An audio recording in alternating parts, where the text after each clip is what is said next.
Jeff, did you get my email with the PDF if you could post that for me?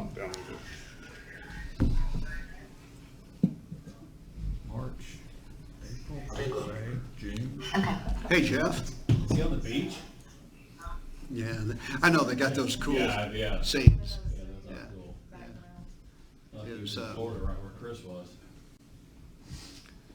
If he comes back on, Heath, would you let Jeff know that we're able to hear him? Yes. And it's okay if we hear him, but I'm not sure they realize that right now. Well, we were sitting here while y'all listening to Jeff's and Mary Jane's conversation in there. Oh, is that right? Okay. Well, We don't care. It was all good. Yeah. Financials. okay, it's 6 o'clock. We'll go ahead and get started. Want to welcome everyone. I'm glad to see you. We don't have a lot of extra people here tonight, so that'll put us all at ease. So we'll call the meeting to order, and Pastor, will you pray for us, please? Would you stand with me for the prayer and then the pledge? God, thank you for this beautiful day you've given us. Lord, we thank you for the city of Harrison, and God, we thank you for your grace over this community that we live in. God, thank you for so many people that work hard to keep the city running, and God, we ask for wisdom, as always, for you to guide us to be good managers of the funds and to make the right decisions and to represent the people. We thank you for your goodness and grace. In Jesus' name, amen. Amen. Join me in the pledge. I Pledge allegiance to the flag of the United States of America and to the republic for which it stands, one nation, under God, indivisible, with liberty and justice for all. All right, thank you. Okay, before we start, we have one new item that's been requested that we add to the agenda tonight, and that would go to the Finance Committee, a request from Wade. Mitch, are you familiar with that? Yes, I had a discussion with Wade. This came up. There's a little bit of urgency because he has to submit a new permit for the NPDES by November the 4th, and so to do that in a timely fashion in the preparation that they need, we're asking to add to tonight's committee meeting a raise in a budget line item of $7,500 for that permitting process. Okay. So, You're good with it being added? yes. Okay, good deal. Thank you. We'll proceed then. I want to explain to everybody and anyone that's watching on Facebook tonight, please bear with us because this is a little out of the ordinary, as you might be able to hear behind me. So hopefully we'll get through it just fine. I know people on Facebook, they're able to ask questions, and Jeff will relay those to us. We also have Chief Grady down the hall. He's online with us, and also Luke and Grant are in my office online, so they'll be kind of coming in and out as they need to speak. So with that said, let's go ahead and get started. Joel Williams. Quiet. Okay, we like that. Thank you, Joel. Let's go right to Mitch then. Okay, the first item on the committee tonight is the June financials. Once again, there's nothing really much in there to say we are ahead on the deficit by quite a bit. The current deficit is $134,000. Our budgeted deficit is $212,000. So we're 87,000 or so into the black on that, and it's that way with most of the funds. In fact, all of the funds are ahead of schedule thus far. Mm-hmm. The only thing in discussions with Luke that I would point out, if you look at the financials under the general fund, our Wonder Willow grant money, the income is less than our expenditures thus far, Right. but we'll be recovering those funds with an additional grant later. Correct. Correct. We're in good shape on the Wonder Willow Park. Excellent shape. Yeah. So if no other questions, we'll simply move on. There's no need to vote on that. Luke, any comment? Just let you know, we started the budget process. I met with the police department today. It was very productive. We knocked off some expenditures that we thought we were going to be able to save next year. So always good to knock those down. I have looked at COLA. It's going to be impossible to tell you what it is now, but right now they're projecting between 0 and 1%. Again, they probably won't know that until mid-October, but we are going ahead and looking at that to see what that may entail. So we also got some retirement credits for the lot fee. We get that every year, but for police and fire, fire went from $130,000 credit to $134,000, so not a huge jump, but police did go from $140,000 to $151,000. So that will just help offset our expenses. Again, just good news there all around. So. Okay. Any questions, comments? Anything from the audience? Okay, we'll move on to the next item then, the request, the item we wanted to add to the Finance Committee tonight. And again, I don't know if any of you had it in your packet. This is simply something that we need to take care of before the end of the year. It's required by the Arkansas Department of Environmental Quality, so we really have no option here. Again, it's a $7,500 increase. Current budget amount is $8,000. It would go to $15,500. And Wade is prepared to answer any questions should we need any. Any All right. questions? Where is Wade? Wade? Wade? I'm online. I'm here. Just a quick question. Being ignorant of the fact of dealing with ADEQ and all the rest of the things that go on in this department, what prompted the $7,500 raise? Okay, and I'll try to give you the backstory and keep this short. We're moving towards the end of a process we started in 2012, and we had to go through, we had to spend a bunch of money on environmental studies and legal fees to make changes to the water standards for the state of Arkansas, which would effectively be changing the Clean Water Act. So our permit has been, we've been operating under an expired since then. We had met all of our obligations, but they let us operate under the permit while we were going through mostly the legal issues. And so all of these permits, us, one of Fayetteville's wastewater plants, Huntsville, I think there's one over in Jonesboro that we're dealing with similar issues. They pretty well put all of our permitting process on hold and just told us they would let us know when it was time to restart it. Well, we received notification a little over, I think about a week ago, a little over a week ago, that they were ready to move forward with it. So it was something we had not planned on doing this year. So that's one reason why we've got the extra cost. The majority of the $7,500 that I'm requesting to be added is for FTN Environmental Consultants. They're the group that worked with us on the environmental studies throughout this entire process, and so we're bringing them back on board to help close everything out. And hopefully that gives you a pretty good explanation. You bet. Okay. Thank you. Any other questions from the committee? Luke, would you have anything to add? No, sir. Any questions from anybody else? Okay, I would entertain a motion for movement of this budget adjustment to full moved. council. Second. I have a motion by Mr. Boswell and a second by Mr. Head. All those in favor say aye. Aye. Any opposed, the same. Motion carries, and that is it for finance. Okay, thank you, Mitch. Linda DeWald, she sent me a message. She was going to be a little late. Are you with us yet, Linda? She is. Okay.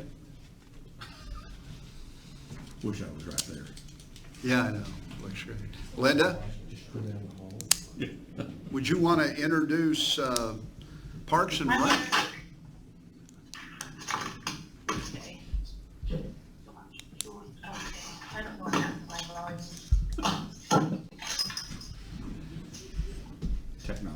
got Parks and Rec with us tonight, Linda. Okay, all right, yes, sir, I missed part of that, it cut out, we're having some Okay, we'll go ahead and take care of it. Bo, do you computer want to come trouble, up? so, yeah, I missed what you said, we got Park's office? Yeah, Bo's coming to the podium right now, Linda. Okay, and I can hear you, thank you, Dave, Jerry. Thank you. Thank you. Hey, guys, I wanted to come today, and we've been having discussions inside of our commission meeting about some challenges around our financial funding and components around that. And we've been talking with the mayor, and that there was a potential to talk about realigning things and bringing things up underneath the city. That caused a flurry of questions that come through this. And so my purpose here today is really not to put anything to go to forward from this point. It is really a fact-finding mission. I feel like I owe it to my commission to be come through and just get some clarity around a structure change. And so that's really where I wanted to start. And I guess, Jerry, is there any, I mean, you were involved, is there any comments you'd like to add to our discussion at the commission meeting that you were there? No, I met with them a couple of weeks ago, and I explained to them if we were going to move forward, and I felt it was definitely my preference, and I felt the council also would prefer that sort of arrangement, that I thought it would be best if they made a motion and voted to come into the city, and then that come to the council. That was kind of the way we were going to handle it last year when the rec center was being discussed. And that's the way it was handled. So we had a discussion, and then we thought that maybe we could come back to them in 2 more weeks. Is that when your meeting is?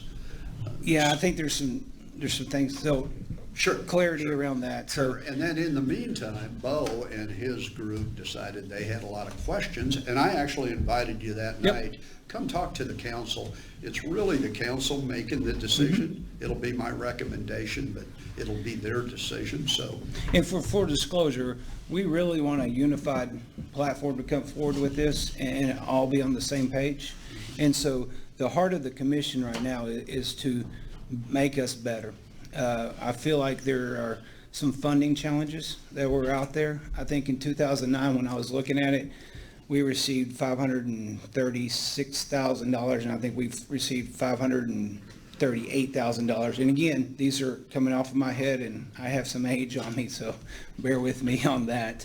But so I think there was like a $2,000 difference from our 2009 funding versus our current funding. So it's been difficult to operate with that. I think there were some concerns from the council with not control. And so I'm trying to be careful with this, with oversight of those funds. And we understood that. I talked to Miss Mary Jean there and and Linda and Mitch, and just trying to get some clarification around that. So I think, and Scott Tennyson's here with me tonight, I think we're open to conversations around that.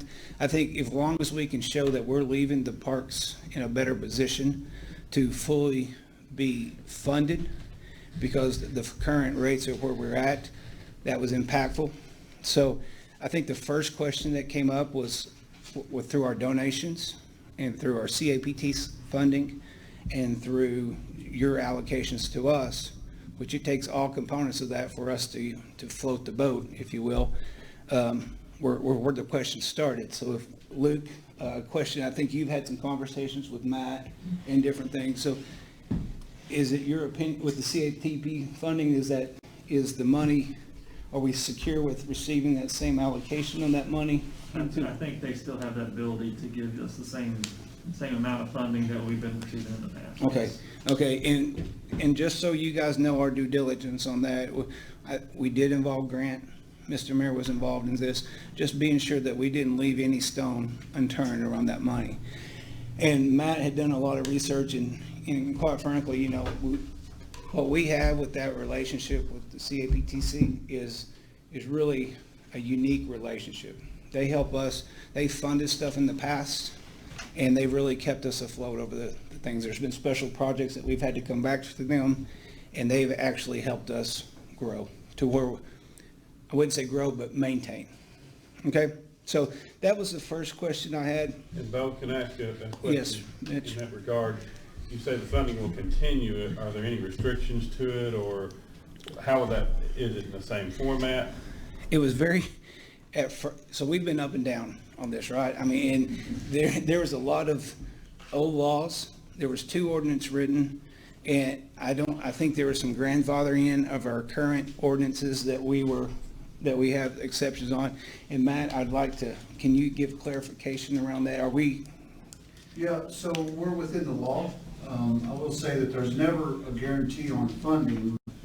So if the question that you're asking, Mitch, is are we guaranteeing the same funding going forward? That would definitely be a question that would be posed to the CATPC commissioners, which I wouldn't be capable of answering right now. I will say, as Bo had mentioned, the partnership that our organization has with the Parks organization as it is very strong and positive, so I wouldn't see any changes in that funding. But the ordinance would have to be rewritten because it is funded to the commission, is that right? No, so Did that change? essentially what happened was, a few months after they had written the ordinance that we've been going by, they removed some verbiage out of there. Grant was actually the one who caught that, so good job to him. So there's not a law in place that says anything Goes to us. required to the commission, the Okay. Parks Commission. It is our, it is up to us to fund it. So it'll just, to answer your question in short, yes, I fully expect to fund the Parks Commission accordingly in 2021, pending commission approval of documents that support that funding. And keep in mind, we're going to be very careful with the words we choose during this because we don't want to misstep and we don't want to mislead anybody on this. So we're trying to keep it out of the We ditch. appreciate that, Bo. I appreciate what you're doing on the due diligence.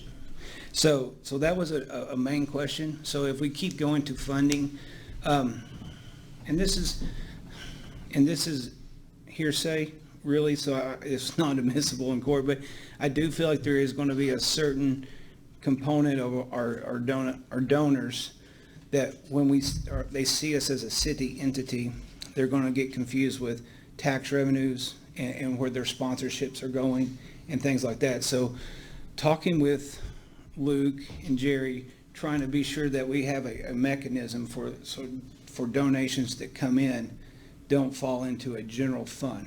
They may want to fund specific projects and things like that. And Luke, is that still available to us? Yes, and on that, we are going to request that we establish the Parks Fund, kind of like what we've done so far with police and fire.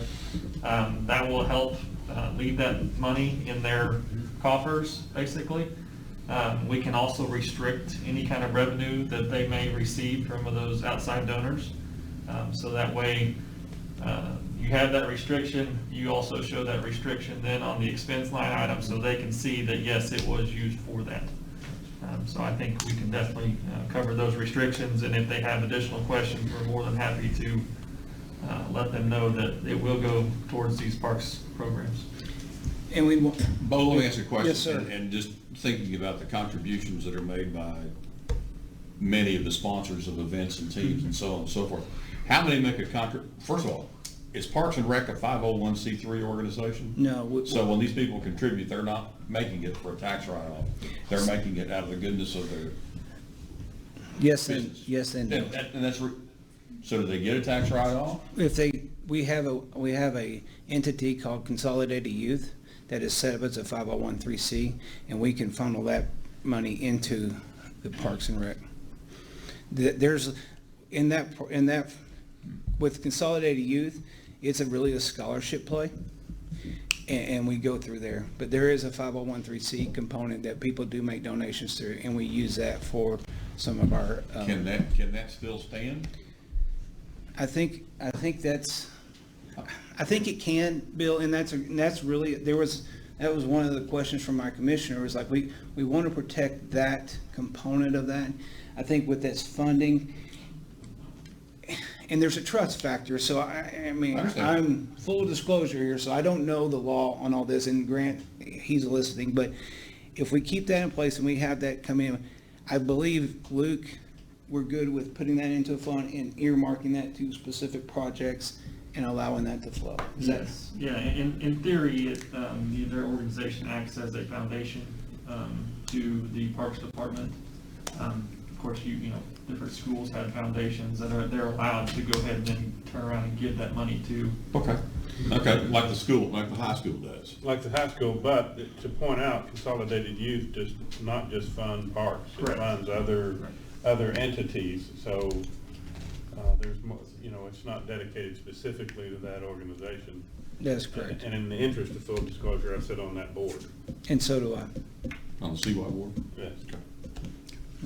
And so, I guess, Bill, I think where there's a little bit of nervousness is when I've talked to Mary Jean and Linda, and me, everybody loves, there's a lot of love. I mean, everybody gets along in this one. So we really want to be sure that we don't put it in a situation where there's a political football that can be passed, and that's not coming at this committee or this current administration. It's really coming at future-proofing that from where it can be used as a political tool. Need to protect yourself. Yeah, I understand. and that's where, if you sense any hesitation, that's where we're really wanting to be very articulate our message and be sure we've got it right. So, thank you for that. But Well, and with the idea of, and thinking like the foundation, what, you know, regardless of what Consolidated Youth does, and I'm thinking of like the Harrison School District Foundation, which gives thousands of dollars annually. I assume it works a similar way, that funds could go to Consolidated Youth, so you've got a 501c3, there has to be a commission over the CY funds that would mesh back to wherever Parks and Rec. yeah, and we're all fully audited, and just like what we're doing today with our commission, you know, we submit our budget. Y'all have full access to where we're spending our money. I think Chuck reports monthly to you guys to ensure that if he's not, that's what he's telling us he's doing, but we believe him. Yeah, the checks and balances, and that was a point that Mary Jean brought up, and it was a good point about transparency and being sure, and we're open to full transparency. So if we go through this, we've even looked at, this may not be the best way. You know, if there was a way for us to provide full transparency and give you guys the insight that you need to see us, we're open to that restructuring or any type of conversation like it, because we know we're going to run out of money in about 18 months under the current funding that we are. Scott is 18 months of fair assessment. And so it's kind of like, yeah, hey, I'm going to give you a sales pitch of why this is a good idea, but by the way, we're fixing to run out of money in 18 months. So buyer beware on some of this, because we're not adequately receiving revenues like we need to. COVID's put a big dent in that too. We were struggling. I visited the check today. But we were struggling last year too. The light poles, minimum wage increase, retirement of our employees, those are all risks that if they all hit at one time, we need to shut the doors. I mean, Scott, you're our finance guy on our team. Is there a better way to put that? Yeah, man. Okay, so we're contemplating what the best is for this, but also protecting what we've built up to this point. And it goes to the relationships. I mean, I see Bill, and it brings back the golden voice from football days, so I'm 18 again. So, but during that time, it wasn't about funding and that, it was about volunteerism. And we had this CY program in place, and that was where we funneled our volunteer channels in. And we would have substantial donations from people just buying rakes for fields, or we need the tarps. I mean, we didn't have tarps, but we needed the rocks picked up. And so everybody would show up, and we've lost that. And because it comes in these buckets. Well, that's not my responsibility, or I don't have authority there. And it's a different time. And Chuck's had to evolve our programs to be more supportive. Our concern is that our programs for our city youth and for our citizens are taking a back seat, because that's not the most lucrative programs that we have. It's bringing the teams from out of town and doing all that stuff, but we're still talking about a quality of life in Harrison that we want to be able for our youth to go out and do something. So it's not always financially a windfall when you're doing a swim team or a baseball team or something. So, but there's an expectation from our citizens. So that's my challenge. I'm afraid we throw this into a financial situation and it's line items on a budget. We miss the true calling of what this was intended for. Is that? Well, I understand,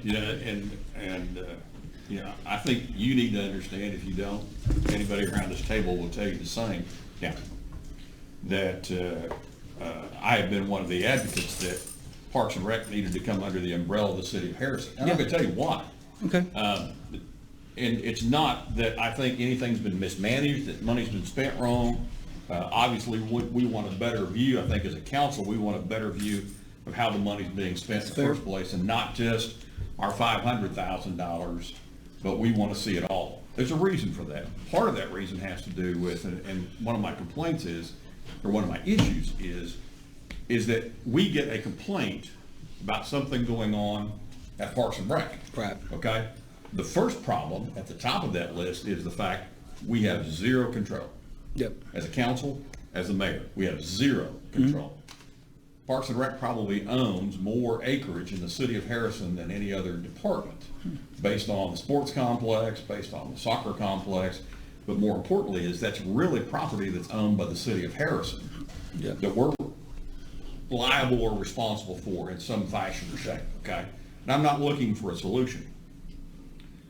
My thought process has been all along is not to penalize Parks and Rec, but the fact is makes Parks and Rec an equal to the equivalent of police, fire, finance, operations, Parks and Rec. It's not that way. Yeah. But, I mean, you can tell me what you want to. It's not that way. Chuck has 2 Bostons. Yeah. He's the only one that does. And for a person that gets $500,000 from the city, and I don't know how much more comes through Parks and Rec, he doesn't answer to the mayor. He answers to the chairman of the board of the Parks Commission. Yeah. But yet, you come to us and you say, we need to buy some more poles. We need to buy a liner for the city pool. Yeah. And it's kind of like, we're handcuffed. Yeah. We really haven't seen what's got us to that point. And I've heard this for the last, let's say 6 months. And it's not a negative in my book, but I've heard this for the last 6 months, and I can go back even farther when Chuck presented to the council when I was on the council before the dire need of replacement of equipment and parts that was a 7-figure replacement fee in $1 million. And it's kind of like, we don't have that kind of money, and we don't. Yeah. But the other side of that story is Chuck has to answer to somebody. And then, but if the mayor has a question or we need to solve a problem, we got to go through the Parks and Rec. Yeah. And that's where our question is. Your finances, working with us, the finances coming up underneath the umbrella, letting Luke watch your finances on a regular basis. I think that's a good thing. It doesn't concern me. I'm confident in what's going on now. But if you're going to go broke in 18 months, I understand too. I mean, I lived in CY. Yeah, the whole you time did. my kids were growing up. Exactly. And so I guess things that when you talk, I was excited when I hear, we're going to be we're at a seat at the table with the city, of the fire and the police, and be a vital part of our city growth. I think that's where everybody is good with on my side. We would love to see that. It does come, they're different, and this is going to be more Luke's side, and I will kind of revert to him, but we're on an allocation model. So the years that we were good, we still got the same money as if we got the years where we were bad. So there's good and bad with that, but there was never that chance to get ahead. And so trying to stay competitive against Branson and, Mountain Home's doing a lot of stuff. And that's where the challenge, but I do completely understand we want one throat to choke, but we also are concerned that if we have one throat to choke, how does this $500, how do I maintain the funding that I get, and it's not going to do lawnmowers for something else. I mean, I guess where does that responsibility falls? You guys are paying the bills today. You guys you control the flow of that majority stakeholder in our revenue. So, I mean, whatever you guys need or want, we're gonna be very attentive to those So, I mean, requests. you're concerned that first of all, we're gonna cut the 500,000 out from underneath your legs? Yeah, That was never the intent. you would have, That's never the intent. And on top of that, when you talk about funds like that, I'd have to ask the mayor, and probably Mitch more so, has Parks and Rec ever come back to us requesting an increase of their $500,000 fund? They have a number of times. They asked for an increase 2 years ago. For sure, I remember 2 years ago. I came the year our insurance increased 40% and the minimum wage went up $1. I came and I requested, and I think I got a $20,000 increase on, I think that was the 17 on the list. And that was for 1 year. Yeah, well, it No, hasn't we changed. kept We kept that allotment. But I was trying to say, you kept the allotment, but that was 1 year that there was a request. Right. The chairman made a request directly to, and he even sent Jeff Hurlbut during the asset replacement discussion, and that's when I first got on council. He said, we're going to need $4 million over the next 5 years. And I said, I don't know where that's going to come up with. That's, even if we raised your allocation, we couldn't get there. If we doubled your allocation, we couldn't get there. So I said, we're going to have to come up with some other mechanism to fund it, and that's my concern now. If Parks comes under the city, there's still going to have to be some funding mechanism to fund some of these issues, because the light pole situation, and I will say this, they probably can't, I don't know how much you spent on poles, but it hasn't been $4 million. No, we've recycled. Yeah. we're down 3 fields because we've removed poles off those And fields. I want to say too, that Can't we play did, that. Mr. Boswell, we did come back another year, I think it was Mayor Sherrill's last year, and we did get $80,000 for a new tractor and some mowers. I remember that. Yes, I requested. remember that. So that was the 2 times we had come. Yeah, but and those said were yes. asked- those were That was like- a one-time allotment. Yeah. One time lot, but I'm actually talking about asking for the 540,000 or whatever it is that's on the budget annually. Have you come back and you said, we'd like to raise that 3%? And I'm just pulling that number out of the air. I agree.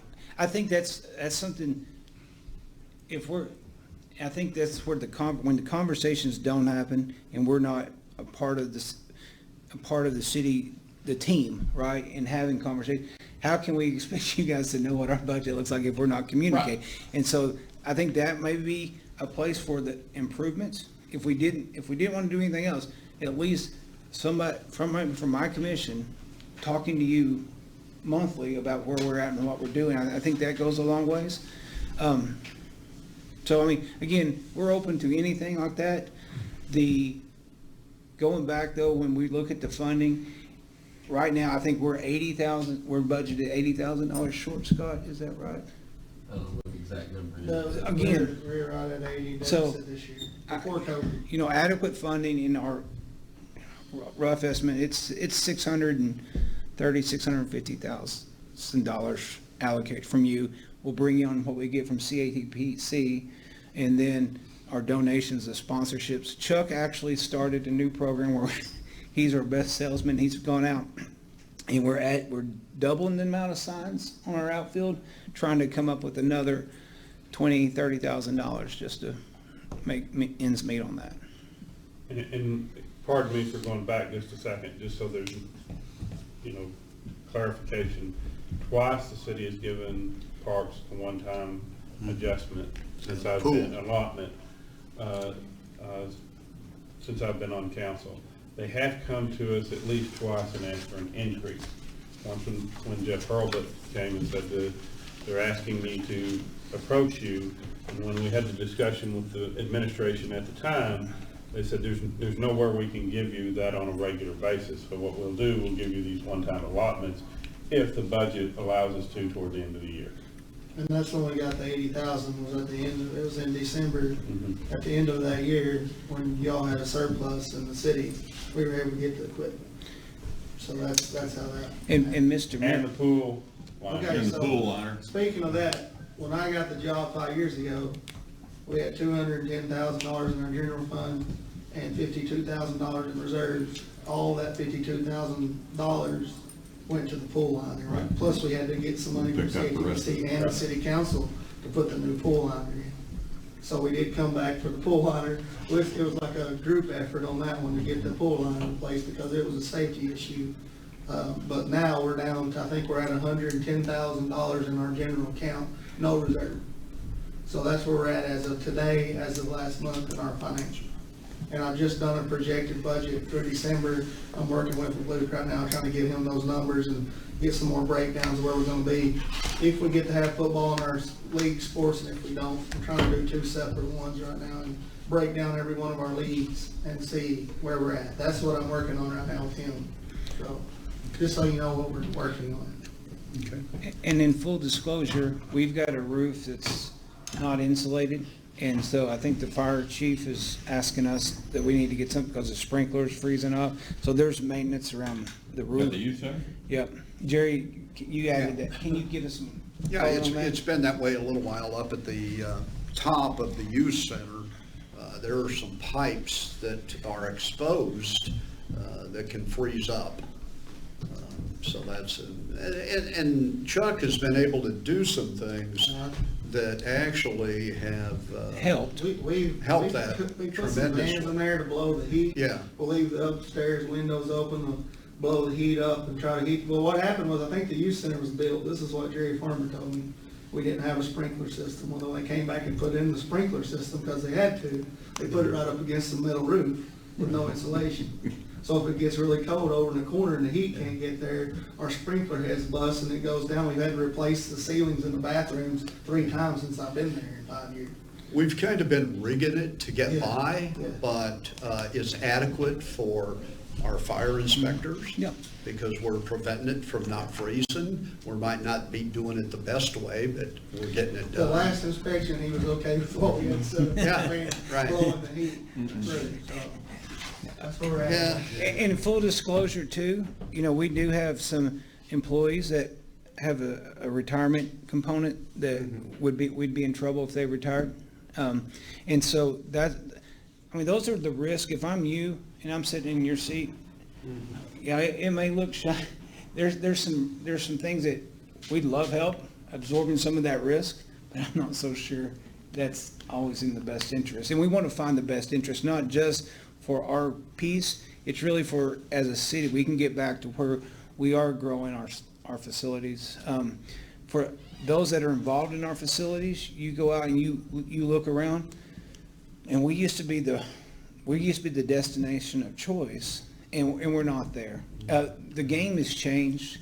Just from a baseball perspective, people are looking at what kind of light quality do you have and what kind of turf do you have. And you're like, oh my gosh, it's a race it's hard to keep up, especially if you're patching stuff. And quite frankly, our staff, Jerry Farmer, there's no telling how much, hundreds of thousands of dollars he has saved us just from his knowledge and what he's been able to put together. So he's built things on, he's It's tough taken, to compete with ballpark of America, isn't it? it is, it really is.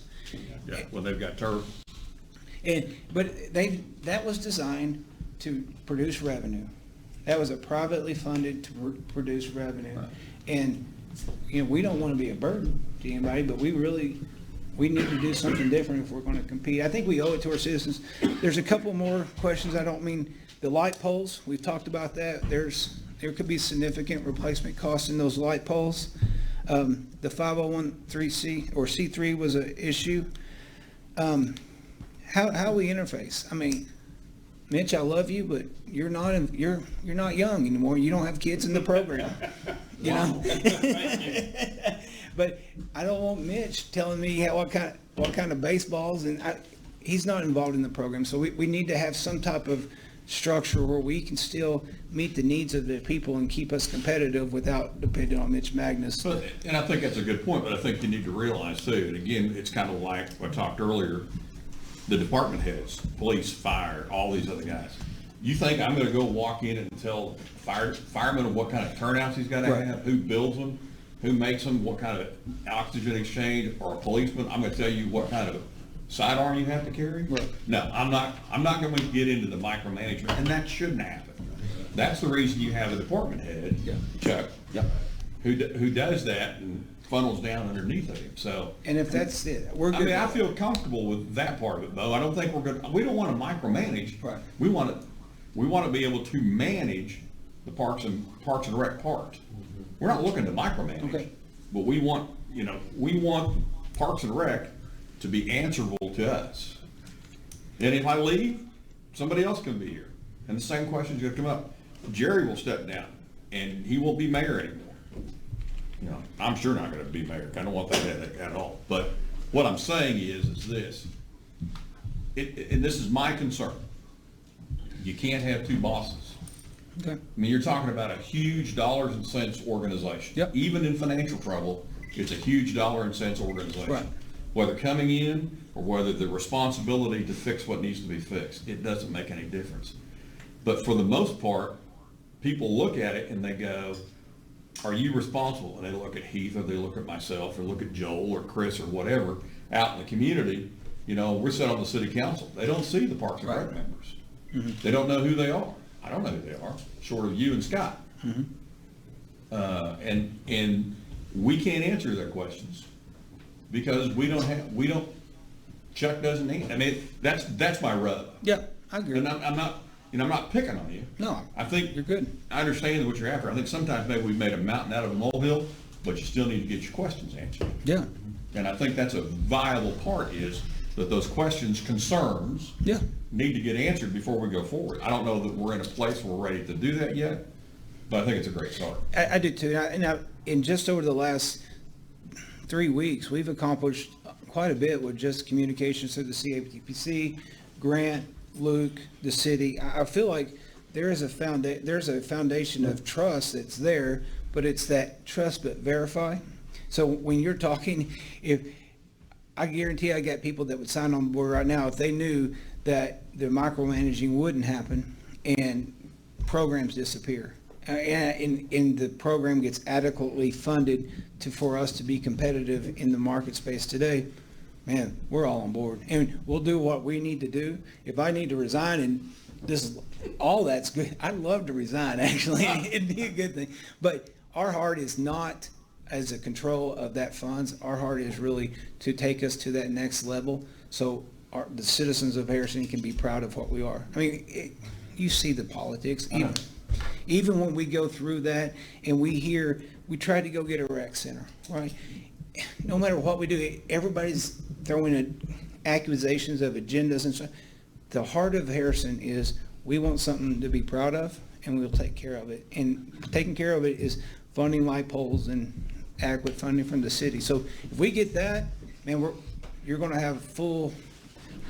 What I hope to bring to you is when we have our answer is a full or just a request with full support from everybody on our board, a unanimous thing where we're sign off on this. We just need to be sure that our staff is protected and that we do have some isolations from future political moves where I don't like this department head, I want him out, right? I mean, that's tough because I don't know that we can guarantee that, because that's the job of the mayor. I mean, and so So the police chief, the fire chief, Luke, and the city operations director, Wade, all work at the discretion of the mayor.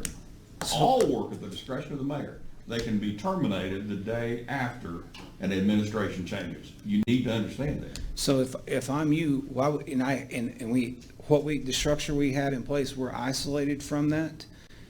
Why would I give that up and put our programs in jeopardy of going a completely different way? I mean, I guess my question would be, what's going to happen if you don't?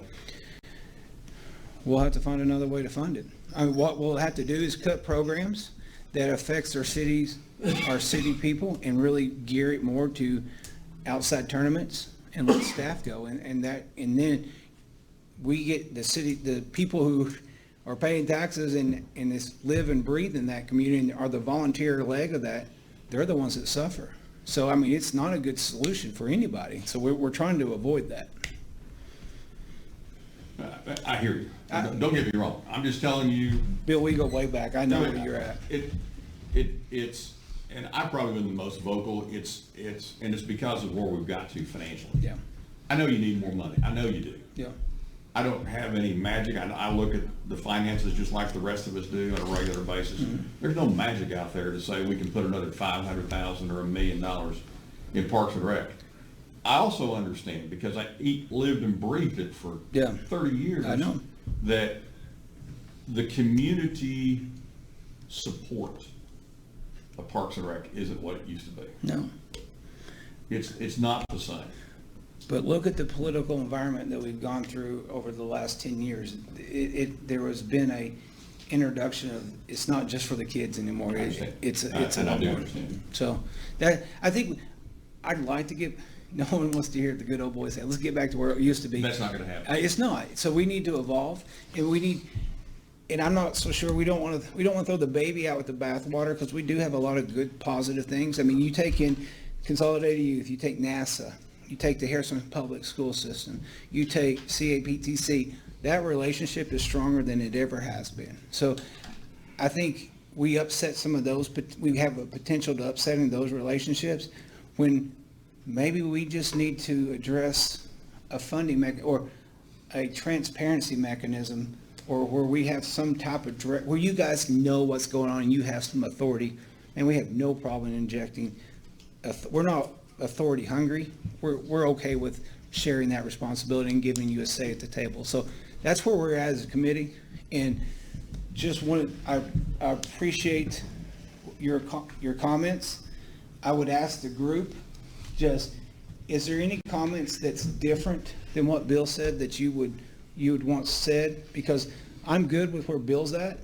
I'm good with his comments. We've addressed them. But if I don't have the full vote of this group, Bill's one vote. I think you've said that before, haven't you? Yeah, you've heard that before. Mm-hmm. Well, does anybody else have any comments you want to make to vote? I served on the commission again for Forever. 13 years. Yeah. And being involved with Consolidated Youth from an early age as a volunteer, and my children worked either in Parks and Rec or volunteer. I have a long history with it. Your point is valid, both with my age and the number of people that used to be involved in it, and it's different now. The stakeholders of American Legion and the school and all of those individuals that shared that in Parks and Rec brought it together. But the funding is the primary issue with Parks and Rec and why they're in the situation they're in. The vote for the rec plaque, regardless of the issues involved, made it fairly apparent how the public feels in regard to this, that maybe we were stretching too much. But as I've said 1,000 times, if you use those programs, all of a sudden you politically want to support them and you want to fund them. I think the difference is, to your point, what's going on today. But if there's not an additional funding mechanism in some manner, whether it's a tax, and I discussed this with Luke at one point, if you're not going to fund it, those programs are going to go away, regardless of how it's administered. And I'd like a point on that. If we do have to go get a tax for survival of the parks, is that better coming from a commission, or is that better coming from a city council? I mean, that's a hard question to answer. I mean, but that's what people are going to, where does that come from? You want my answer to that? I love it. Chuck already asked me that earlier today, so I'll share with the same as I told him. Much like I said earlier, the voters of the city of Harrison put us in a position to represent them as city council members. Right. They also expect us to take care of the money. They see us at city council meetings, and they see us in the communities doing whatever we do. Yep. Again, I go back to it. I'm not picking on anybody. No, you're right. Parks and Recreation Commission itself is kind of autonomous. Yes, Yep. and they're out of sight, out of mind. Yep. But yet they want a tax rate. Don't get me wrong. I think it's I really do. I think it's the right thing. Yep. I don't think now's the right time to ask. Yep. But if something doesn't give, we're going to have to figure out what is the right thing to ask. But I think the administration of that tax needs to happen under the auspices of the city council. And that's why we approached you last year around what we said, when we were fully willing and aware of that situation. We were great with moving into that. It didn't happen, so we was like, okay, we don't want to give up some of the good things that we have going that could, for something we don't know. Yeah. And I think legally too, I think the voters would say, well, what's Parks and Rec doing controlling a tax increase when it's a government entity? That you follow where I'm going with I it? do, and Bill, you probably have more insight to this. It kind of goes back to the hamburger tax and this stuff like that. I mean, I get, that they have a commission that kind of is over that 1%, right? Right. I mean, that's how that is set up, right, man? And so there's a precedence for that tax to be administered by a commission within our city today. I'm asking, Luke, does that money go straight to CATPC or does it go through you? It goes straight to CATPC. So there's a precedent in that manner. So I don't have all the answers. I'm here to ask, I guess what I'm asking for is a partnership on this and helping us navigate a way to go forward better. So Jerry, I'm sorry I'm taking way more past my time. No. Yeah, thank you. You bet. Thank you. It's, this discussion has been needed for a long time. We appreciate all you guys coming. So let's go ahead and move on to, we've got a few things coming up that are going to move pretty quick. Public safety, Mary Jane? My chief is going to come in and discuss this mutual aid. And when Chief Grady comes in, we all have to stand up. You realize that? And then I will mention that I received an appeal, which has really irritated me, for the volunteer firefighters alliance. And they were talking about what they do for the volunteers. Well, I've contacted 2 of our local volunteer fire departments, and they do nothing for them. So people, if you get this, don't send them the money. They wanted like a $15 donation, but they do nothing for our local volunteer fire department. Okay. And I believe our police chief is here. You're in the hot seat, Chris. All right, thank you.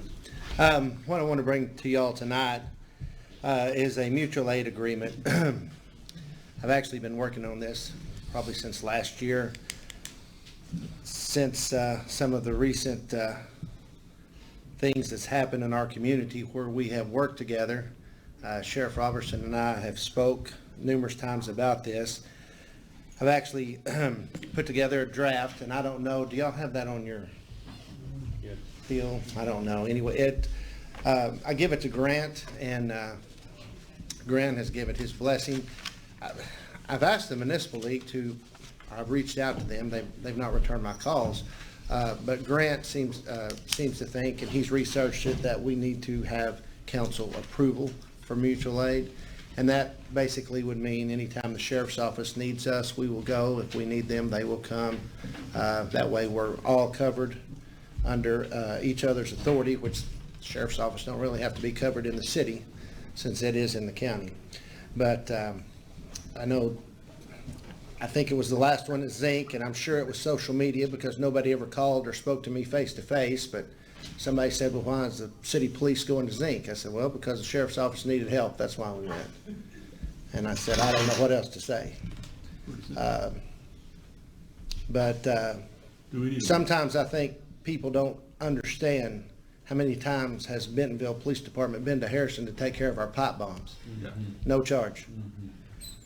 Newton County has one of the best search and rescue teams in the state. They come and help during John and Amy Vine's incident, no charge. Boone County's came every time we've called them. So we have to be good neighbors too. And that's the only thing that I would like for this to go on the full council, that we need to, y'all need to vote to approve me having mutual aid with other agencies, and I will do so. Mr. Mayor, I don't know who's on that committee. I know I'm not. Okay. Who's on that committee? I am. Wayne and Chris and Linda. And I feel that this is a very good recommendation. I'm shocked there wasn't wasn't one already in place. And Chris and I talked about it today. I told him, you probably need to seriously consider going as far as having mutual aid with at least all the counties that border Boone County. He said we can't cross the state lines because it's a different issue. I understand. Sure. But golly, I mean, they come to us and we ask, we need to be able to go to them when they need us, so. Correct. Yeah. And I'm not on the committee, but I just put my 2 And cents in. I'm going to recommend that we move this on to council for full Well, I approval. wanna ask Chris some questions here. Past experience, when we've tried to do this before, even with our city attorneys back then, we run into a jurisdictional issue. Our jurisdiction, the way our law books, our codes are written up as city limits.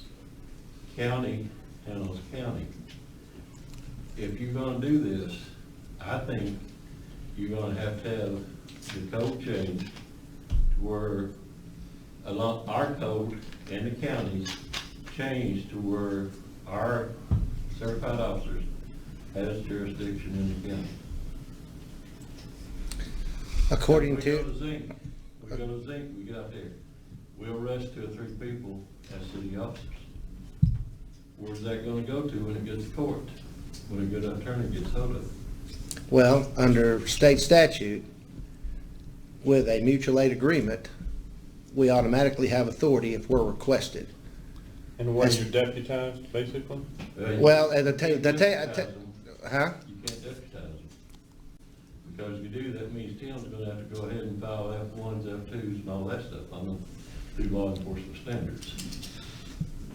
And the ones that we had on standby to go to Zinc, and the ones that probably no one knew that we had there, they were deputized, and they filed the paperwork. If you got your officers deputized, Tim is required to have the F1s and everything done on due standards. Well, he had all the paperwork in order because we had talked about this, if it's something happened, and so he had swore those officers in. I can remember days when our officers went outside the city a few years ago, and any arrests they made were voided because they weren't their jurisdiction didn't go out past city limits.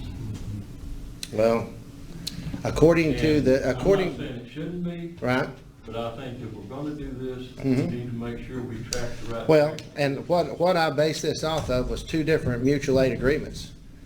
Jefferson County and Whitehall Police Department, Rogers Police Department and Benton County. And under a couple of state statutes that's in this agreement, our officers are covered to work as deputies or whatever under their authority if they request us. Well, and that's what I want. I want to make sure that it's on paper that we're legally doing what we're doing. And I didn't bring my glasses, Wayne, but Sure you got it memorized. no, I've got a copy. It shows the state statutes that allow this to I know happen. the Whitehall, Jefferson County one, I know about that, so.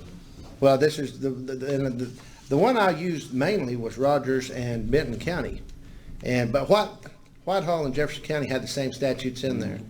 And that basically allows officers to cross jurisdictional lines. You know what I'm saying, Chris, and you know where I'm coming from. If we're gonna do this. Right. Let's make sure that it's covered to where what we're doing is right. Well, according to the state statutes, it says that we can. And if you show that to me, I'll back you 100%. Okay. Well, it's right here in this form, the state statutes that says that allows this to happen. Okay. Is Grant here? He's in the mayor's office. Okay. We'll have a couple of weeks to iron that out Right. between now and council. Right. But yeah, I'll double check with Grant. I trust Chris 100%. Right. So all he's gotta do is show me what he's got. Well, I've spoke to attorneys with the Association of Arkansas Counties to see what they needed to make it legal from their side. All they needed was the sheriff's signature and the county judge's signature. I reached out to Municipal League. I've yet to receive a call back from the Municipal League. Do me a favor and talk to Standards too and see what they. Yeah, I will. I'll call Standards and make sure that they're good with it also. But the state statutes in both of those mutual aid agreements is where it gives the authority for this to happen. And And it just, Give me a copy of those. yeah, Okay. yeah, you bet. I'd like to see. All right. You good? You need a motion? Chris, I still recommend that we take it I'll second. with those, okay? Put it to a vote, all in favor? Aye. Aye. All right. Could I make one comment? I asked the chair if I could make a comment, if you don't mind. Can I make a comment in regard to that? I want to say that my personal opinion is our law enforcement in Boone County and Harrison have never worked this well together, in my experience in my lifetime. Cheers. Yeah, I agree completely. It's been wonderful. Wonderful. So actually, I was told the whole city and the county is working so well together right now that Absolutely. we can achieve some things through that we were never able to do before. So thank you, Chris. Thank you. Okay, let's go on to the bid waiver. That ought to be a quick one. Wade, you still with us? Yes. Oh, I'm sorry, Chris. You ready for me? Yes, sir. Okay. Yeah, we have it, one read ordinance, to waive the formal bidding process to award a proposal to Time Striping for doing, some striping at various locations in town. I'll give you a quick rundown on what we're looking at. Industrial Park Road, Forward Drive, the concrete portion of Forward Drive, the asphalt portion is in pretty good shape. Rock Springs Road from Spear to Forward. We're going to look at, let's see, we've got to do some at the intersection of Spear and Industrial Park Road, as well as a portion of Prospect, and we're also going to do some work at the intersection of Main and Spruce. As far as getting bids for thermoplastic striping, which is what we use, it's to be quite frank, difficult. There's really only one company that does that work in this area, and that is Time Striping. So we typically do the bid waiver just to avoid the cost of advertising the bids and administrating the bid. I do want to point out the estimated amount is $37,305. This is a unit price bid, so based off of what final quantities are, that number could be a little bit different. So the ordinance is set up that we're awarding this based off of unit prices and not the total estimate. And with that, I'd be happy to answer any questions. Anyone have any questions for Wade? I would, again, not on the committee, but as finance, I would ask the chair if I could ask the following question. Yes, sir. Is this in the budget, and as far as the line, and what line item, do you know? We have two line items when we use it for this. We have one that's dedicated specifically to striping. We will use that entire line item, and then the rest will come out of our regular street maintenance budget. So there's no budget adjustment to this. It's just the formality of waiving the bids. Thank you, Chris. Yes. So we're looking for a motion to move this on to committee. May I ask a question, Chris, just real quick? Yes, sir. And it's kind of one of those things Bo was talking about. The gentleman that owns Time Striping is my brother-in-law, and he's in Fort Smith. Do I need to not vote? I mean, I want the transparency part. I mean, they're the only ones out there. Wade and I have talked about this numerous times. I don't think it's going to matter either way tonight. I don't, but 2 weeks. Again, yeah, we'll find that out. And it's not going to matter 2 weeks from tonight either. Good. So, go ahead. I'll shut up. All right, I'd entertain a motion that we move this on to council.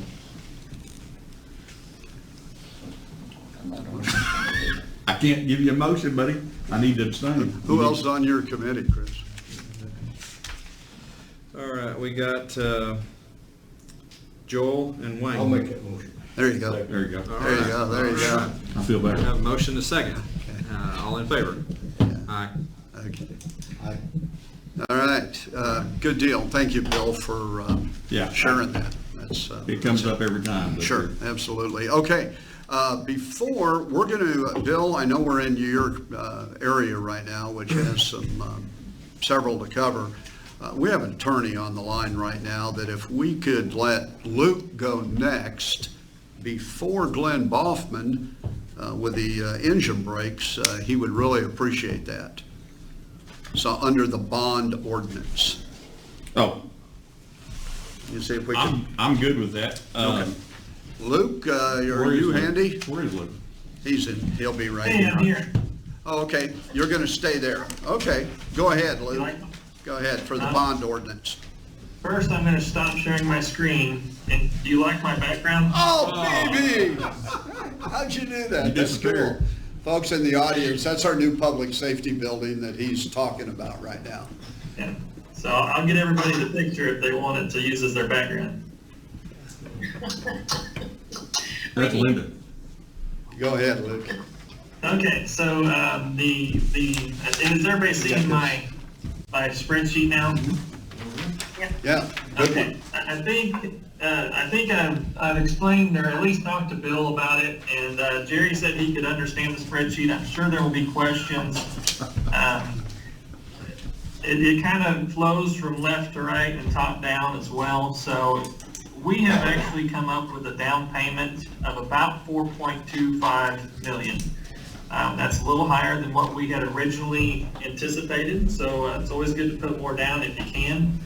And that does leave about 3.95 million left that will be needed in the construction account.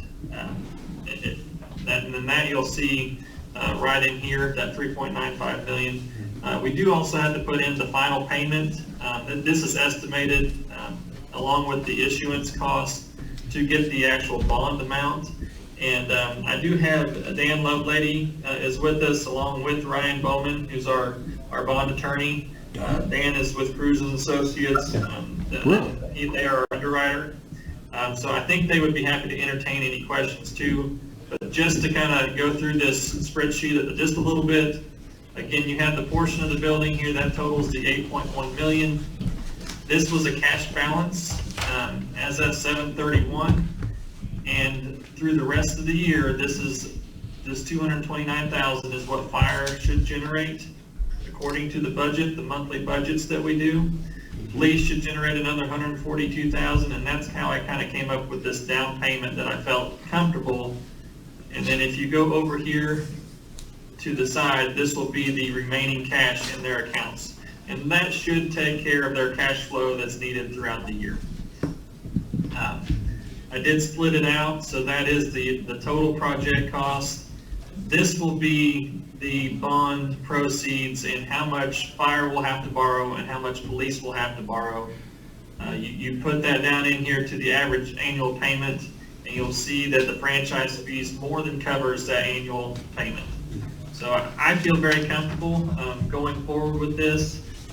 I will let you ask any questions that you may have. Also, if not for me, if you have questions for Dan or Ryan, I think they'd be happy to entertain those as well. All right. Good job, Luke.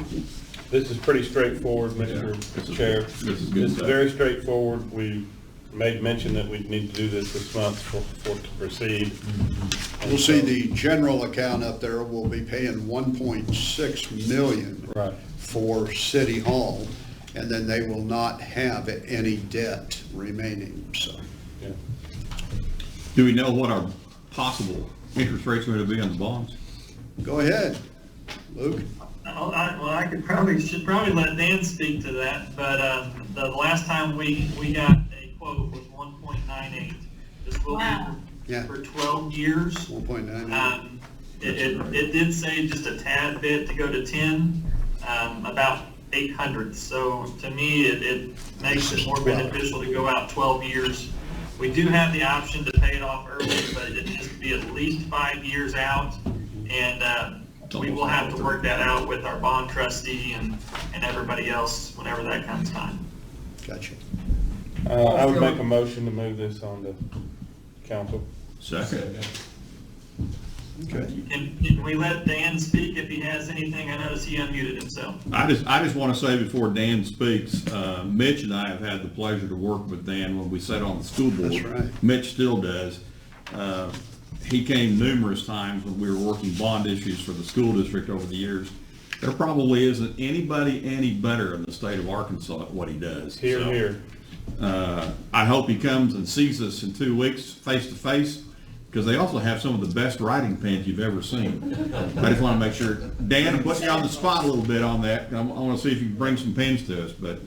If I don't come in person, I'll absolutely send pens. Send pens. I will make the. We're getting ready to save you about another $250,000 over at school too. Yeah. Excellent. I want to tell you right now, folks, Dan Lovelady should not ever have to buy a meal in Harrison, Arkansas. Absolutely. If you see him out, you need to buy, because he's made this community so much money. His comment just there, we've been able to refinance some bonds. Millions. And the first bond issue saved us $4.2 million here the other day, and he's going to save us another as he said, $250 million on the net this small bond issue. That also makes it, as I've discussed with Luke, had we have been fortunate enough to have passed the Recplex, we would be getting interest rates lower than you would ever have seen. Yeah. Yeah, by the way, we have another attorney up there, Ryan Bowman. We appreciate you too, Ryan. Sorry, Ryan. What I was going to say was Paul and I visited this morning, and we still, at this point in time, like Luke said, we still feel pretty good about that 1.98 to 1.99. So right now, we're still feeling like we're sub 2. Sounds great. Okay, excellent. All right, all those in favor to move to full council, say aye. Aye. Opposed? Aye. All right, we're done with the bond ordinance. We need to. One thing real quick, if you don't mind, I'll let Ryan maybe explain, but we do have to have a Public hearing. Public hearing. So I wanted to make sure Ryan was able to announce all that information if possible. That's correct. Can you hear me okay? Yes, sir. Okay, great. Yes, at the beginning of the meeting on the 27th at 6 o'clock, we will need to have a public hearing as required by state law on the proposed issuance of the bond. A notice of that public hearing will be published in the local newspaper on Saturday, and so we just need to give the community an opportunity to comment either for or against the bond issue at the beginning of the meeting on the 27th. Ryan, what kind of action do you need? I mean, do you just need a simple request for that public hearing? Or do we need, as a committee, need to make that request? No, you don't need Okay. It's not necessary legally, that would be up to you, but we have already sent the notice to the newspaper for Good enough. publication on Saturday. There's a 10-day requirement that notice be published before the public hearing can be held. So to hit the meeting on the 27th, we needed to go ahead and get it to the paper and get it published on Saturday. But to answer your question, no formal action is needed by the council. We just need to have that public hearing on the 27th. Good enough, thank you. Okay. Anything else? Nope. Okay, Ryan, Dan? Thank you, Good to hear Ryan from and you. Dan. Mayor, this is Ryan. Can I mention one other thing that Sure. might have come up in a prior meeting? At the meeting on the 27th, just keep in mind that crews will have gone out and offered the bonds on that day, and those interest rates that are being presented in that ordinance that night are only good for that day. And so because of that, it will be necessary for the council to suspend the rules and read the ordinance by title only 3 times and actually adopt the ordinance at the meeting on the 27th. Otherwise, to spread that out over 3 meetings, you of course would be subject to interest rate exposure and those rates going up. So I did want to mention the importance of adopting the ordinance at the meeting on the 27th. I feel like I'm being harassed, Ryan. Is that legalese to tell me to shut up? Yeah. Thank you for sharing that, Ryan. Appreciate it. Thanks, Ryan. Good. We'll make sure we Thank do you. Thanks, folks, and good luck. that. All right. Bill. Okay. The rental let's go back. Some old business we have. The rental permit that's actually online in our meeting for tonight is not the right one. Grant has updated it. I just wanted to share with you that per the request, in the new updated rental permit that we'll vote on come 2 weeks, it now says the fire department will use the following criteria to inspect the properties: Harrison Fire Prevention Code, the 2012 Arkansas Fire Prevention Code, and the Harrison Property Maintenance Code. Those will be the 3 standards that the inspections will be done by under the rental permit requirement, and that's new. That is not reflected on the one that's in your file online, but that's brand new, so. Gotcha. That's the ones we asked for, and I think I'm satisfied with that as long as everybody else is. Now, and we've got it down here, Bill, that it's a third reading. Yes. Didn't we say that we're gonna start over? Yes, and I think we'll probably end up treating that one because we need to get this in place. Is that right? Grant's hovering out there. Do we need to do that 3 times over? No, it can be, can be the third reading. This can be the Okay. third. Okay, Right. good. Okay. So, Thank you, man. any questions on that? We don't have to, there's no action required, I just want to bring it to your attention. The business license is, basically, it's a done deal. We'll just go back and we'll haggle that out in full council in 2 weeks for its second reading. And the same with the dog defecation ordinance. Right. That's just lovely. Folks, we only have 2 left. The the day. engine brake ordinance, let me see, is that, okay, let me dig it up here a second, committee. Thank you. Grant put together the engine brake ordinance. I thought it was very well done.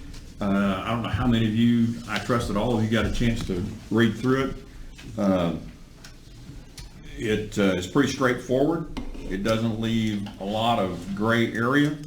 It goes as far as to what the fine cost could be, up to $500.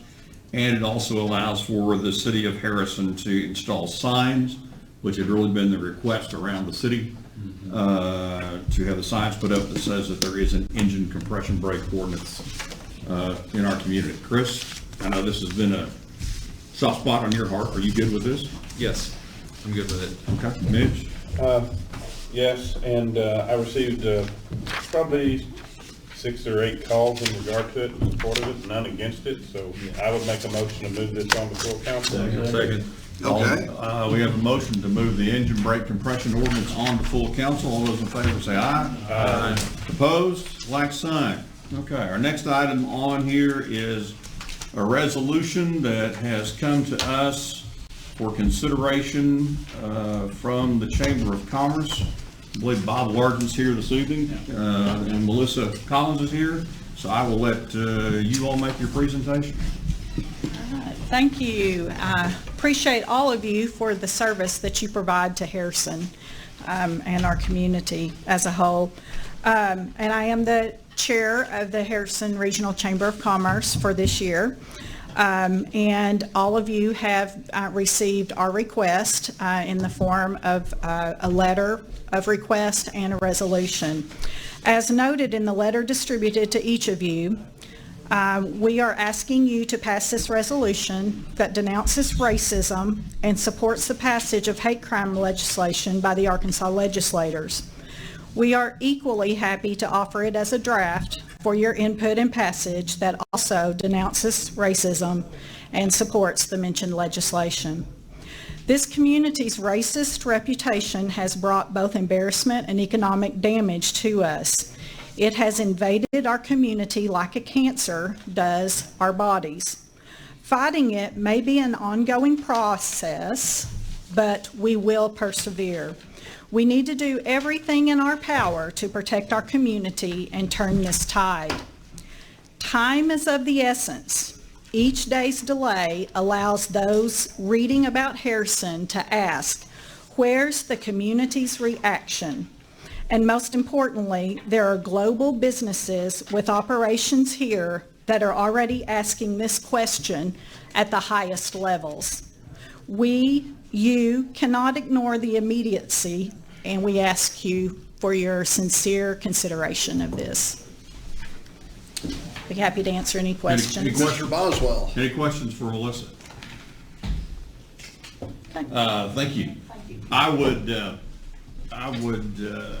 like to submit to members of the committee that most of you are aware that if you're not, you're going to be. The Quorum Court was also presented this, and they chose not to act upon it on Tuesday evening. Since that time, one of the concerns that I've had, I've also shared with the mayor, is that this is a unity item. It needs to really show that we have a unified impact, not only as the city of Harrison, but the county of Boone, and maybe even all the cities inside of Boone County against racism, and I'm not so sure how much the impact is in regards to us promoting a hate crime bill, but I'm not against that, because if you'll read the amendment, it says that we're one of only 3 states in the country that doesn't have a hate crime bill in the U.S., and that falls upon the state legislature, so possibly they're looking for us. I know the county judge received a call today from the governor, had nothing to do with us. The mayor received a call today from the governor, but I would tell you this, before you act upon it, I would like to use it for a model, not necessarily pass this resolution, but I have a meeting this evening. You all are welcome tonight, after this meeting is over with, in a joint session with members of the Boone County Quorum Court to put together a joint resolution to submit as quickly as possible. And I want your feeling. I want to hear your feelings. Joel, Chris, Mitch, your thoughts. I am in favor of denouncing racism.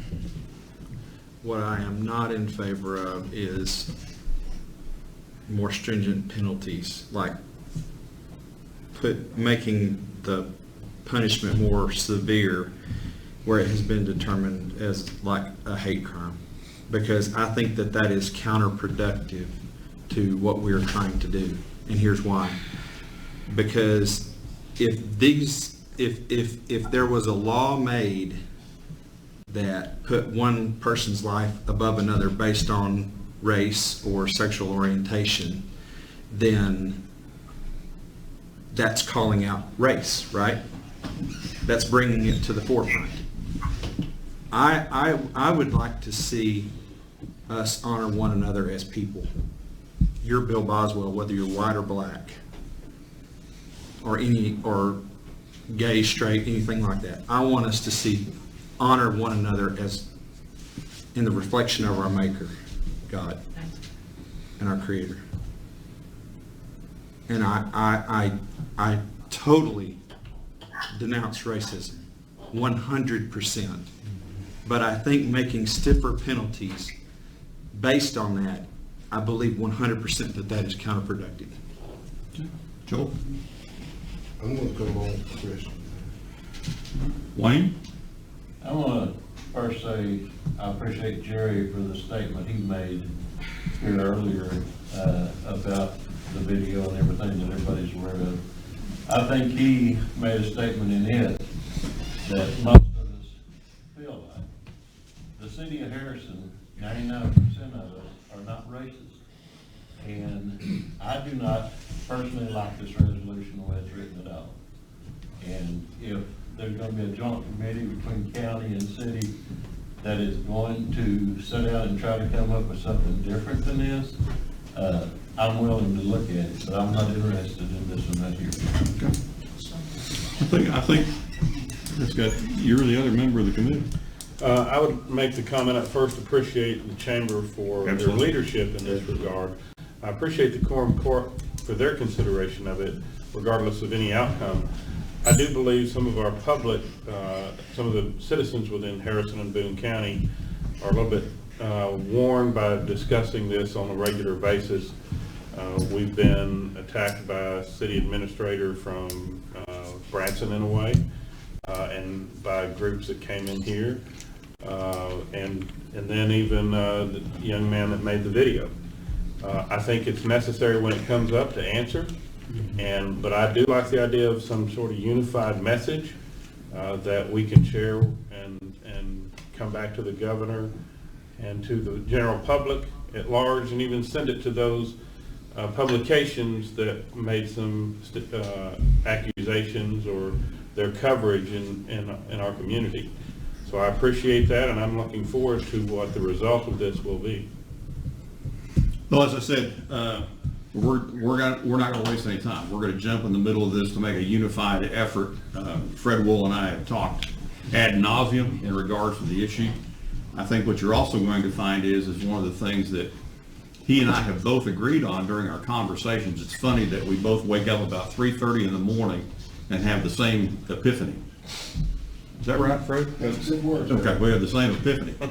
But what that simply means is that we've had the same thought process.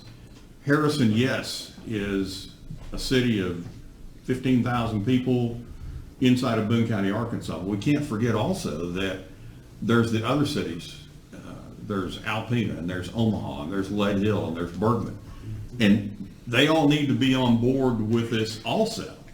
We can take the act and join the county and lead the way, but our goal is to also go see these other city councils, or at least their mayors, and say, this is what we're intending to do. This is what we're intending to go forward with. And we don't have a final example. We won't have one at the earliest until we meet again as a committee in a month.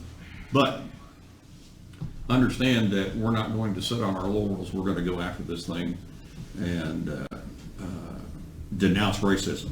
But I think one of the unfortunate rumors that got started is that if we don't pass this, we're all racist. Now, I won't tell you what my answer was to that, and I won't embarrass myself in front of Heath, but it was pretty blunt. I proudly served my country for 33 years, and others in this room have done the same thing. And Wayne Cohn will agree with me on this comment, that when you're in a foxhole, it doesn't make any difference what your skin color is on the left and the right. Everybody's in the job to protect each other, and that's what we're out to do. We're out to take care of the people. We don't care what your skin color is. I don't care what your sexual orientation is. We need to take care of our people. And so I think, Mr. Mayor, after our meeting is over tonight, we'll begin that process.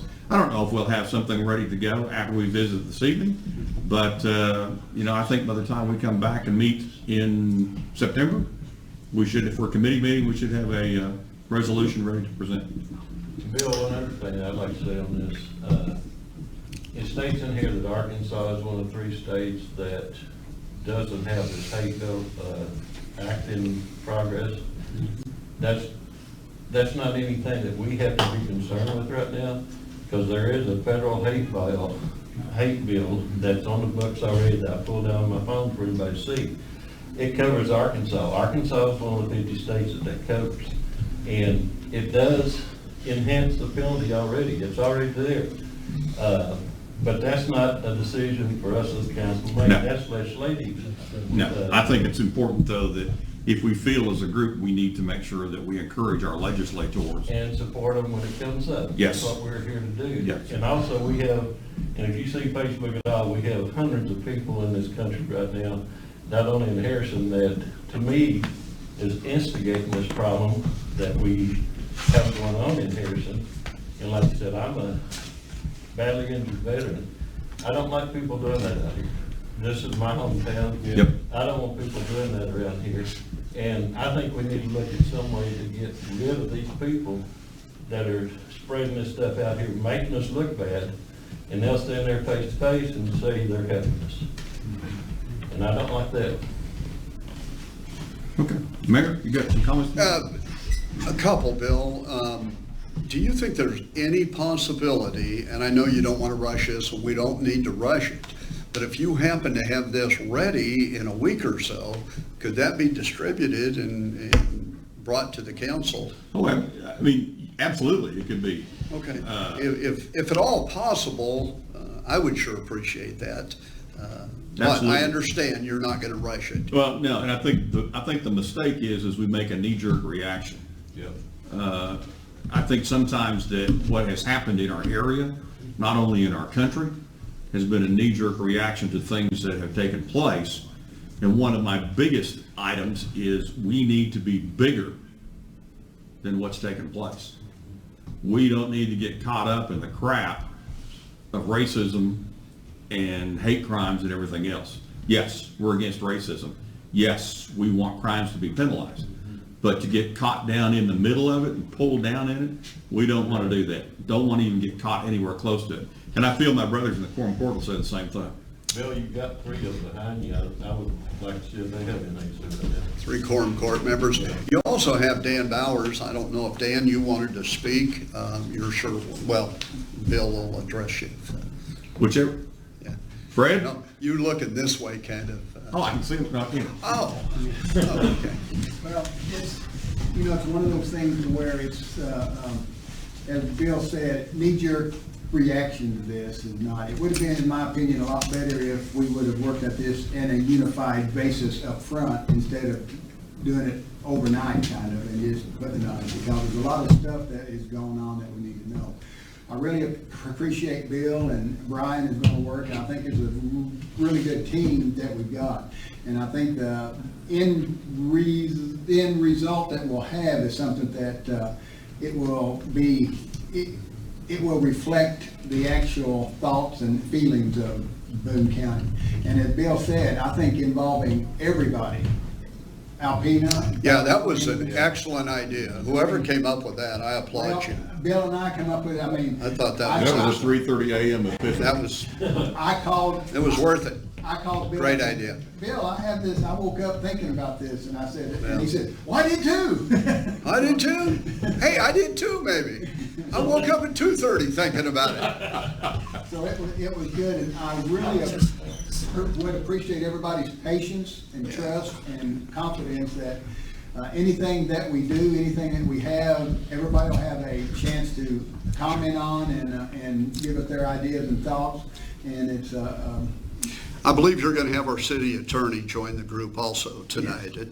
So hopefully he'll be able to write something up quick. Brian? Yeah, Mr. Mayor, we have a law enforcement committee meeting scheduled September 1st at 5:30. We're going to be the first one.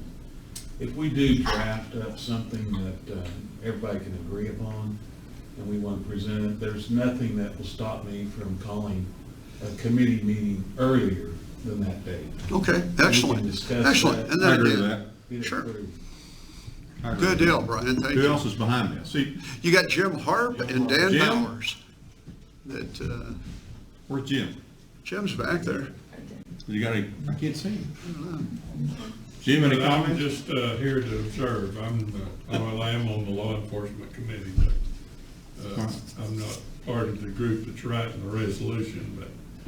But I think it is an important thing, and I understand everybody's desire to be patient, but I think we need to get something done pretty soon. I think that the business community needs to see us take an active role in doing something. Yes. Glenn? Anything to say? Glenn Redding's out in the hall. Hey, Glenn. Welcome. You want to say anything? I have every faith in the abilities of the city council and the quorum court and the other people that are on that group to put together something that we can all be proud of. Okay. Dan? Yep.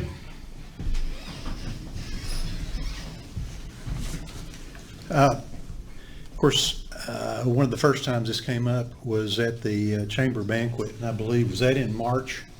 January. January, okay, January. And the governor challenged us to take the lead in addressing our reputation. And one of the ways to do that would be to encourage the legislature to consider hate crimes legislation. I think the resolution that was presented really basically just says we denounce racism, which sounds like everybody's in agreement. I take it here, is that right? Mm-hmm. We want to denounce racism, and because we've had our reputation as a community attacked recently, I think the sooner you can respond to it, the better. I think the sooner, and then on the hate crimes legislation, yeah, you all can't pass legislation for the state, but you can encourage our legislature to look at it, and I think that's what this resolution is trying to do. And so I want to encourage you all to act on that as quickly as possible too, because the governor's looking to see if we are going to accept his challenge. And I think it would be in the best interest of our community for us to quickly accept that challenge and to proceed forward. I would just encourage you to act as quickly as possible. Thank you, Dan. Thanks, Dan. Mm-hmm. I'm assuming this young lady behind me is Joanne Watts? Yes, sir, I'm here. Joanne, share us, if you will, if you've got time. I have plenty of time. Hi, my name's Joanne Watts. I'm born and raised in Harrison. I'm a lifetime resident. All this city council stuff is something I've never said in a meeting before. You have a lot to accomplish in this town. Trust your leadership. I live out in the country. I can't vote for you, but I pay taxes here and I use the park, and, you know, I'm involved in Harrison somewhat. So I'm glad the racism issue was brought up from Chamber of Commerce and Mr. Bowers, and I don't know your names. Chris, here's my story if you'll allow me. When I was a small child, my own family members put racism in me. I didn't even know it was there. I was little. And I'm not going to mention my family's names. They're long gone. And they were ignorant. They didn't know. It's just something about this area that's got this problem. It's called a stronghold. And I'm sorry, Harrison has been targeted for a long, long time. If it's not Black Lives Matter or down at Zinc or Rob Bliss, whoever he is. Yeah, Harrison's been targeted, what, 30, 40 years now? And I'm going to read you my story, if you don't mind. I think this is what I have to say. It's not going to be in the secular realm. It's going to be from the spiritual aspect. The pastor would appreciate this, I think. Maybe, okay. So I didn't even know this prejudice was so embedded down in my heart. So I'm out in Tulsa, Oklahoma in 1996, and I was attending some church services. It began with Pastor Billy Joe Doherty. He's gone on to be with the Lord. He had this message on the love of God. And then I attended Azusa in 1996 with Pastor Carlton Paris.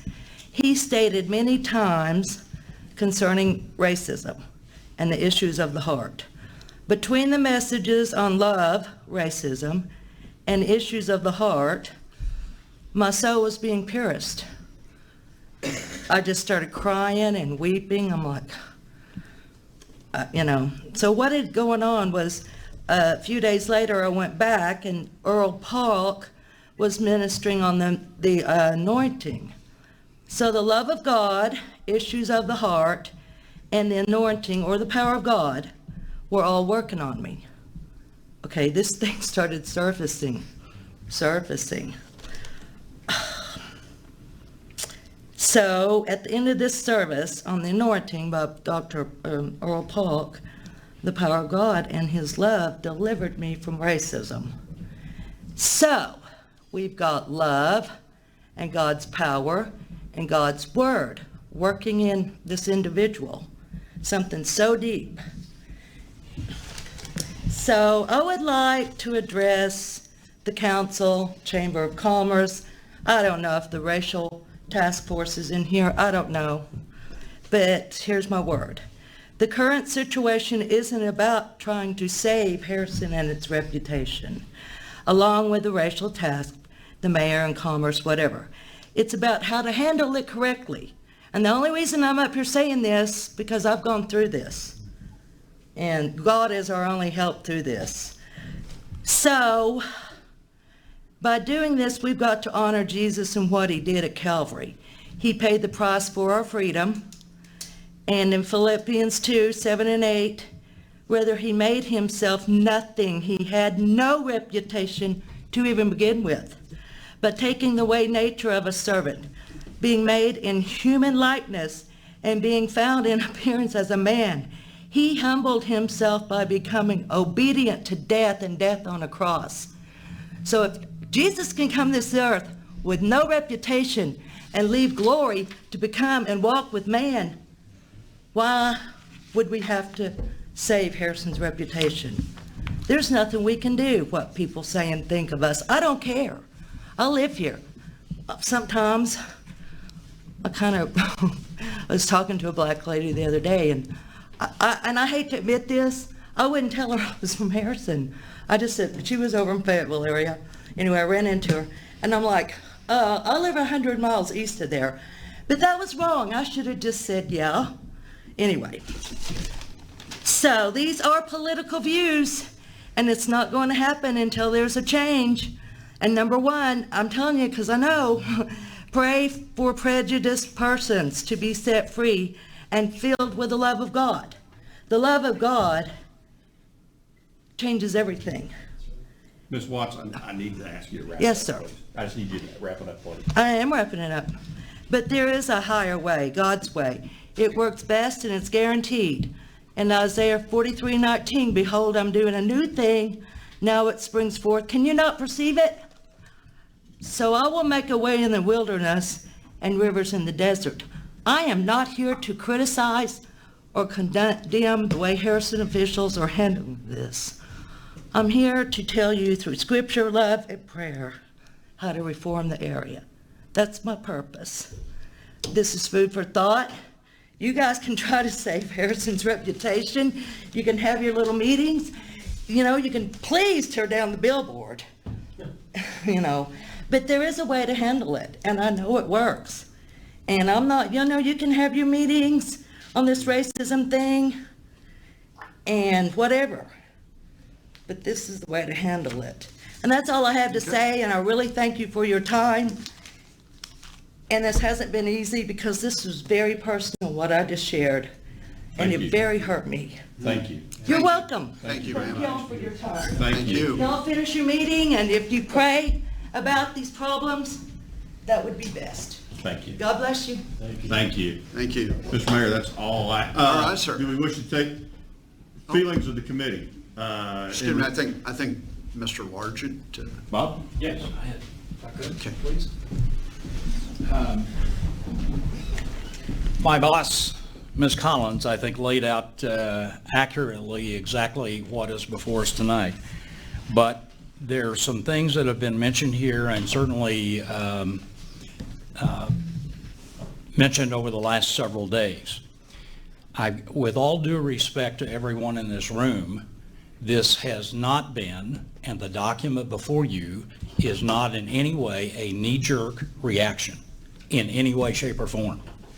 3+ weeks, hundreds of man hours and women hours went into the preparation of that document. It was not done by 1, 2, or 3 people. It was done by small groups representing the entire community. And Mayor Jackson sat in every single one of those meetings for those many hours.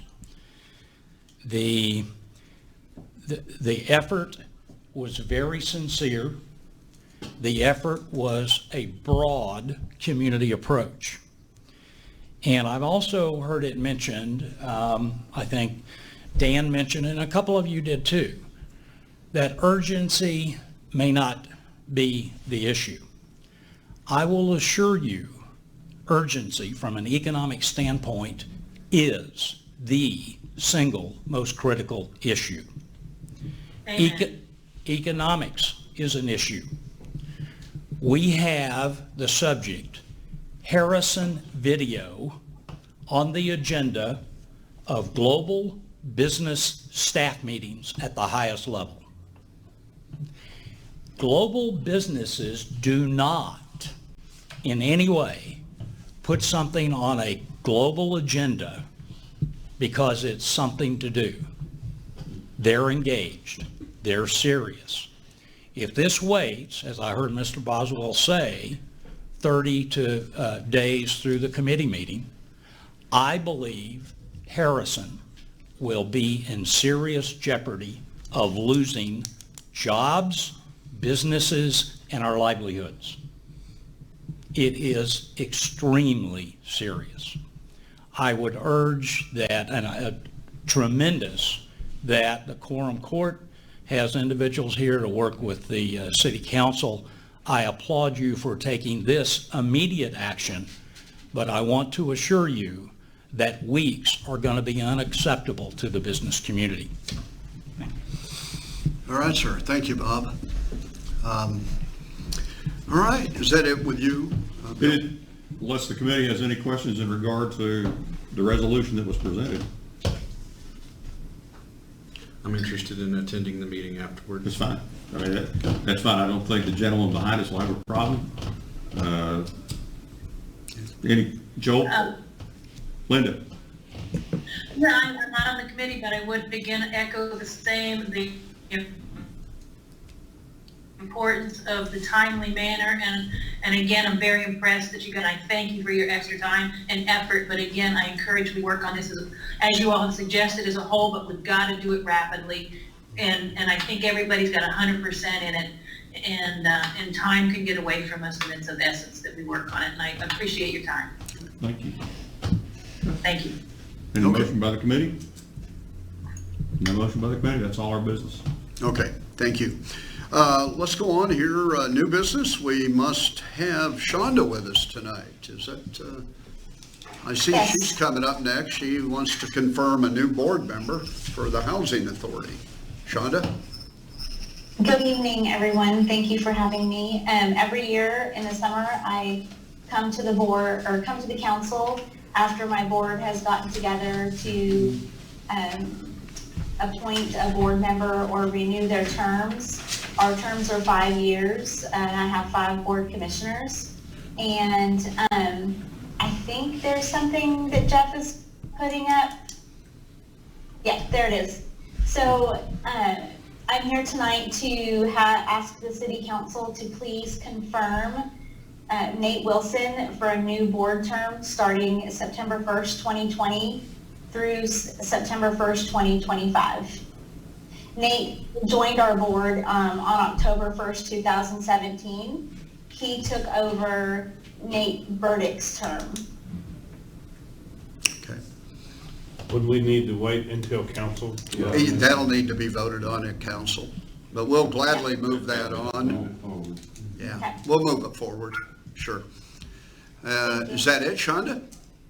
That's it, thank you. All right, no, thank you very much, folks. I'll close, and I'll just make a few comments, and they won't be long. The masks out throughout town is just exceeding my expectation.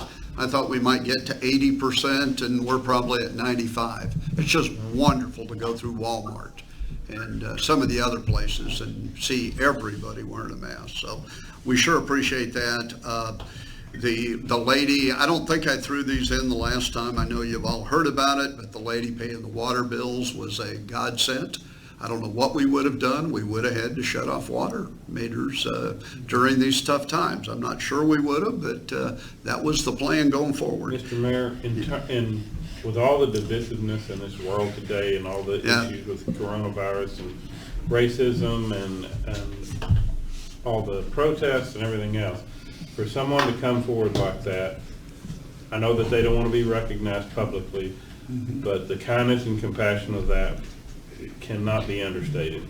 And so I really appreciate you bringing that up. Yeah, it was perfect timing too, wasn't it? We needed some good news. And then the better, well, I don't know about better news, maybe to a few people it was, but the geese left the park. And guys, I'm telling you, you have no idea.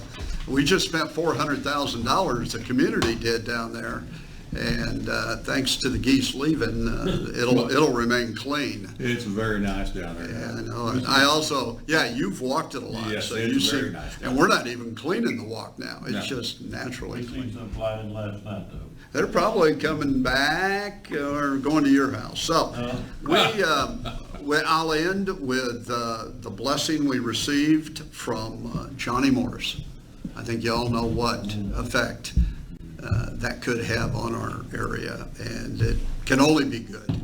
So and I know Bob Largent and I have even spoke to his staff, and we're so excited about what's going to happen south of here. So with that said, any comments from the audience that we haven't had? I think we've heard from almost everyone out there. So I wanted to mention, Jeff Pratt asked me to mention to the Facebook people that we do wear a mask when we come into our building here. And then once we are seated to where we are 6 feet apart, and it may not appear that way on Facebook, but Joel and I are probably 10 feet apart right now. So we are all distance, and people in the audience that are not, they're all wearing masks. So we appreciate that. Motion to adjourn. Got it. One Okay. thing, everybody in here probably knows Dr. Lee passed away with COVID. Just keep his family in your prayers this week. All right, thank you.